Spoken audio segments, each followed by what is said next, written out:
ಸರ್ಕಾರದಲ್ಲಿ ಏನು ಇವತ್ತು ನಡೆಸ್ತಾ ಇದಾರಲ್ಲ ಅವ್ರಿಗೆ ಯಾರಿಗೂ ವಾಟ್ ಈಸ್ ಡೈರೆಕ್ಟ್ ಸೆಲ್ಲಿಂಗ್ ಅಂದ್ರೆ ಗೊತ್ತಿಲ್ಲ ಪಾಪ. ಅವ್ರಿಗೆ ಏನ್ ಗೊತ್ತು ಅಂದ್ರೆ ಚೈನ್ ಲಿಂಕ್ ಜನರಿಗೆ ಸೇರಿಸಬೇಕು ಅಷ್ಟೇ ಗೊತ್ತಿರೋದು. ಸೊ ಹಾಗಾಗಿ ನಾನೇನ್ ಮಾಡಿದ್ದೀನಿ ಅಂತಂದ್ರೆ Karnataka federation of direct selling ಒಂದು ಸಂಘಟನೆ, ಒಂದು ಒಕ್ಕೂಟವನ್ನ ಶುರು ಮಾಡಿದ್ದೀನಿ. ಇದರ ಮೂಲ ಉದ್ದೇಶಗಳು ಏನಂದ್ರೆ ಸರ್ಕಾರಕ್ಕೆ ಸವಲತ್ತುಗಳು ನಮಗೆ ಬೇಕು ಅಂತಂದೇಳಿ ಒಂದು 4-5 ಸವಲತ್ತುಗಳು ನಾನು ಸರ್ಕಾರಕ್ಕೆ ಇಟ್ಟಿದ್ದೀನಿ.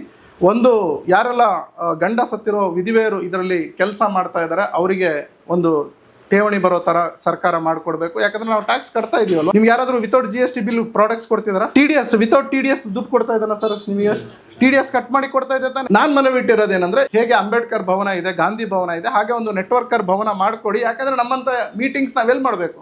ಬಿಡಿ, ನಮ್ಮಿಂದ ಸರ್ಕಾರಕ್ಕೆ ಲಾಭ ಇಲ್ಲ ಅಂದ್ರೆ ಬೇಡ. ಲಾಭ ಇದೆ ಅಲ್ಲ. ಕರೋನಾ ಸಂದರ್ಭದಲ್ಲಿ 19% ಲಾಭ, 19% ಲಾಭ ಬಂದಿದ್ದು ಡೈರೆಕ್ಟ್ ಸೆಲ್ಲಿಂಗ್ ಇಂಡಸ್ಟ್ರಿಯಿಂದ ಸರ್ಕಾರಕ್ಕೆ. 19%. ಹಿಂದೂ ನ್ಯೂಸ್ ಪೇಪರಲ್ಲಿ ಕೂಡ ಬಂದಿತ್ತು. ನಮಗೆ ಗೊತ್ತಿಲ್ಲ ಇವೆಲ್ಲ. ನಾವೇನಾಗ್ಬಿಟ್ಟಿದ್ವಿ ಅಂದ್ರೆ ಹಿಂಗೆ ಇಷ್ಟ ಹಾಕೊಂಡ್ಬಿಟ್ಟಿದ್ದೀವಿ. ನನ್ನ ಬಿಸ್ನೆಸ್ಸು, ನನ್ನ ಪ್ರಾಡಕ್ಟ್ಸು, ನನ್ನ ಜೀವನ, ನನ್ನ ಹೆಂಡತಿ, ನನ್ನ ಮಕ್ಕಳು. ನಾವು ಸ್ವಲ್ಪ ಬ್ರಾಡಾಗಿ ಹೋಗ್ತಾ